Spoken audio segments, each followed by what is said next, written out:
Le silence du salon est presque irréel. Une horloge bat les secondes avec une précision mécanique. Face à quelques gentlemen londoniens, un homme lève à peine les yeux de son journal. Son nom est Phileas Fogg. Et il vient d'annoncer quelque chose de totalement insensé. Il affirme qu'il peut faire le tour du monde en 80 jours seulement. Autour de lui, les rires éclatent. Certains pensent à une plaisanterie. D'autres à une folie. Mais Phileas Fogg ne plaisante jamais. Son visage reste impassible. Il pose calmement 20 000 livres sur la table. Une fortune entière. Puis il se lève, ajuste son manteau, et quitte le Reform Club comme si tout était déjà décidé. À cet instant précis, sans le savoir encore, il vient de lancer l'un des voyages les plus incroyables jamais entrepris. Un voyage où chaque minute comptera. Où les trains disparaîtront sous ses pieds. Où les océans deviendront des ennemis. Où la police le poursuivra à travers le monde. Et où un homme réputé incapable de ressentir la moindre émotion découvrira quelque chose qu'aucun calcul ne peut prévoir. Bienvenue sur Plume Courte. Phileas Fogg vit à Londres. C'est un homme mystérieux, extrêmement riche, mais surtout d'une régularité presque inhumaine. Chaque journée de sa vie ressemble exactement à la précédente. Il se lève à la même heure, mange aux mêmes endroits, lit les mêmes journaux et rentre chez lui avec une ponctualité absolue. Personne ne connaît réellement son passé. Personne ne sait comment il a gagné sa fortune. Mais tout le monde connaît son obsession du temps. Ce jour-là, il vient justement de renvoyer son domestique pour une erreur ridicule. L'homme lui avait apporté de l'eau de rasage à une température légèrement incorrecte. Quelques heures plus tard arrive un nouveau valet français, Jean Passepartout. Passepartout est tout l'inverse de son maître. Bavard, chaleureux, énergique, ancien artiste de cirque, il rêve enfin d'une vie calme et tranquille. Quand il découvre la maison parfaitement réglée de Phileas Fogg, il pense avoir trouvé le poste idéal. Un emploi paisible auprès d'un homme incapable de provoquer le moindre imprévu. Mais le soir même, tout bascule. À peine engagé, Passepartout apprend que son nouveau maître part immédiatement pour un tour du monde.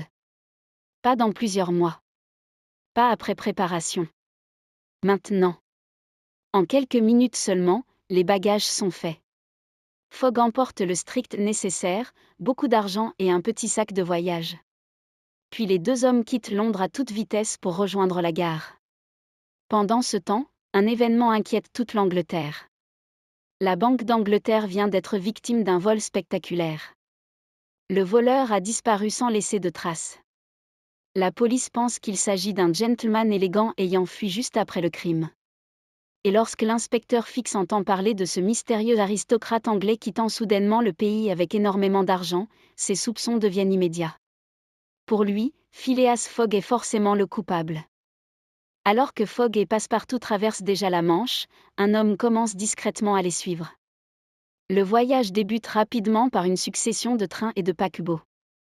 Fogg avance avec une précision mathématique. Chaque correspondance est calculée à la minute près. Chaque retard est anticipé. Là où les autres voient des obstacles, lui ne voit que des horaires. Passepartout, lui, découvre le monde avec émerveillement. L'Italie, l'Égypte, les ports immenses, les foules inconnues, tout le fascine. Mais il comprend vite que cette aventure sera beaucoup moins tranquille qu'il ne l'imaginait. En Égypte, l'inspecteur Fix rejoint discrètement les voyageurs. Il tente d'obtenir un mandat d'arrêt venu d'Angleterre, mais les délais administratifs sont trop longs. Impossible d'arrêter Fogg immédiatement. Alors il décide de rester auprès d'eux jusqu'à ce que le document arrive. Fix devient donc une présence étrange dans leur voyage. Poli, serviable, presque amical. Passepartout ne se doute pas encore qu'il parle chaque jour avec un policier persuadé que son maître est un criminel. Le groupe continue sa route vers l'Inde. Mais là encore, le temps devient leur pire ennemi. En consultant une carte ferroviaire, Fogg découvre que la ligne censée traverser l'Inde n'est pas totalement terminée. Plusieurs dizaines de kilomètres manquent encore. Impossible de continuer en train. N'importe qui d'autre aurait paniqué. Pas lui. Sans hésiter, il achète un éléphant pour poursuivre la traversée du pays. Passepartout grimpe sur l'animal avec stupeur tandis qu'ils avancent à travers les jungles et les villages indiens. C'est durant cette traversée qu'ils assistent à une scène terrifiante. Une jeune femme nommée Aouda doit être sacrifiée sur le bûcher funéraire de son mari défunt. Des prêtres s'apprêtent à l'immoler vivante selon une ancienne coutume. Passepartout et Fogg comprennent immédiatement le danger. Pour la première fois depuis le début du voyage, Phileas Fogg décide de risquer son précieux calendrier pour sauver quelqu'un. Le plan est audacieux.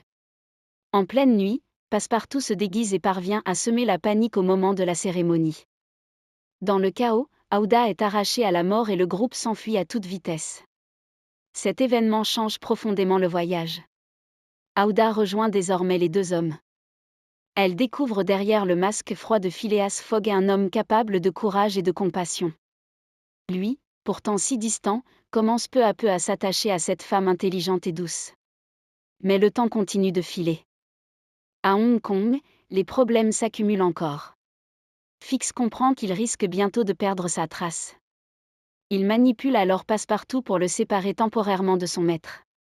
Le pauvre domestique se retrouve entraîné malgré lui dans une suite de catastrophes et finit même drogué dans une fumerie d'opium. Pendant ce temps, Fogg croit son valet disparu. Le départ du bateau approche. Chaque minute compte désormais. Finalement, Passepartout parvient à rejoindre le navire in extremis, épuisé mais vivant.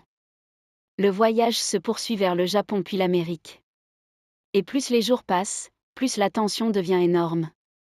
Aux États-Unis, les dangers prennent une autre forme. Le train traverse d'immenses plaines sauvages. Les voyageurs croisent des troupeaux gigantesques, des tempêtes de neige et des territoires encore instables. Puis soudain, le drame éclate. Le train est attaqué par des Sioux. Les coups de feu retentissent dans les wagons. Les passagers paniquent. Passepartout fait preuve d'un courage incroyable pour détacher la locomotive et sauver une partie du convoi. Mais dans la confusion, il est capturé par les assaillants. Fogg pourrait continuer sans lui. Ce serait plus raisonnable. Son pari dépend de chaque heure restante. Mais encore une fois, il choisit l'humain plutôt que le calcul. Avec quelques soldats, il part secourir son fidèle serviteur. Une mission dangereuse, presque suicidaire. Après une longue attente angoissante, Passepartout réapparaît enfin. Vivant. Le voyage peut reprendre. Mais désormais, les retards deviennent catastrophiques. Les correspondances sont manquées. Les tempêtes ralentissent les bateaux. L'argent fond à grande vitesse. Pourtant Phileas Fogg ne renonce jamais. Même lorsqu'un capitaine refuse d'accélérer son navire, il rachète littéralement le bateau pour imposer sa propre route. Puis il prend une décision encore plus folle. Pour alimenter les machines et gagner du temps, il fait démonter le navire morceau par morceau afin de brûler le bois dans les chaudières. Le bateau avance tandis qu'il se détruit lui-même. Et malgré cela, le temps manque encore. Quand Fogg revient finalement en Angleterre, il croit avoir perdu son pari. Il arrive à Londres avec quelques minutes de retard apparent. Pour la première fois depuis le début du récit, son calme vacille réellement. Mais le pire survient immédiatement. L'inspecteur Fix reçoit enfin son mandat et arrête Phileas Fogg dès son arrivée. L'homme qui a traversé les océans, les jungles, les déserts et les tempêtes se retrouve enfermé dans une cellule anglaise comme un simple voleur. Quelques heures plus tard, la vérité éclate brutalement. Le véritable braqueur de la Banque d'Angleterre a été arrêté depuis plusieurs jours. Phileas Fogg est innocent. Fix comprend alors son immense erreur et libère immédiatement son prisonnier. Mais le mal est fait. Le temps perdu semble irréversible. Fogg rentre chez lui détruit. Son argent est pratiquement épuisé. Son pari semble perdu. Son incroyable aventure n'aurait donc servi à rien.